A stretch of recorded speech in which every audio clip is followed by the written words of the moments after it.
Jadi menjelaskan di sini kalau intonasi sangat berpengaruh saat kita mengajar ya. Apabila suara kita kecil, pasti kan kedengaran anak-anak. Nah, ini anak-anak ini aktif kan, biasa pasti mani aktif. Jadi kadang-kadang kita suaranya yang pelan-pelan aja udah bisa. Harus yang nyaring, tapi ada penekanan. Ada kata-kata yang harus kita tekankan ya supaya tersampaikan ke mereka apa maksud dari yang kita jelaskan dengan informasi kita. Anak-anak yang menyesuaikan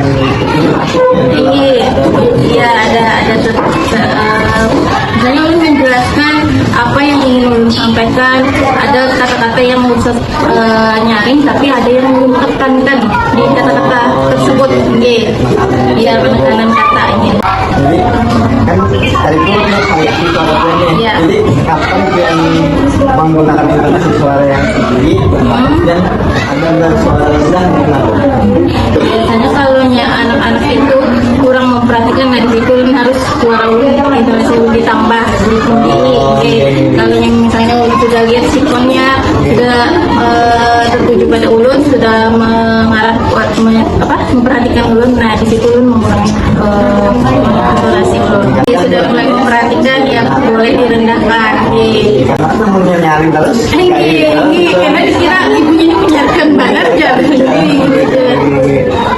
Jadi nilainya yang bervariasi itu harusnya kalau bervariasi itu intonasi kan pasti kan lebih memperhatikan kita loh. Kalau nyaring terus bosan juga karena kan kalau kita nyaring terus pasti ada saat kita rendahkan suara kita. Semuanya itu lebih fokus dan lebih nilainya yang bervariasi. Lebih menarik lah. Jadi secara sadar dan tahu bahwa intonasi penting gitu. Iya, penting. Teknik tertentu dalam penggunaan variasinya, apakah ada penggunaan tertentu ya tadi kata ulun misalnya mau menjelaskan matematika ya. Nah, matematika itu kan kadang-kadang anak-anak ini bingung. Misalnya penjumlahan bersusun atau pengurangan bersusun.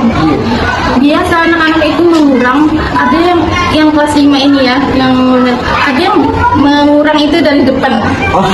Nah, itu kita harus menekankan. Nah, kalau misalnya kita mengurang itu dimulai dari belakang.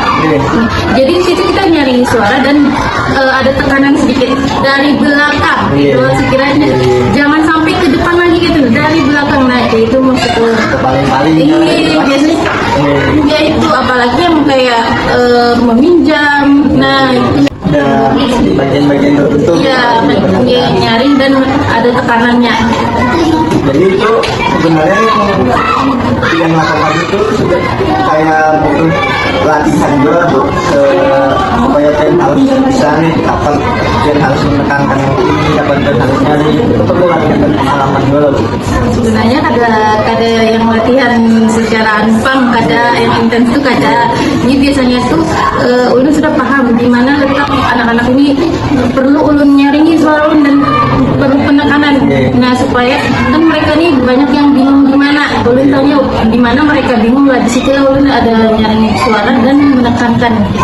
Ya, pengalaman aja. Ini pengalaman aja di mana mereka yang agak tinggi kurang pemahamannya, dan di situ lah ulun menyaringi suara.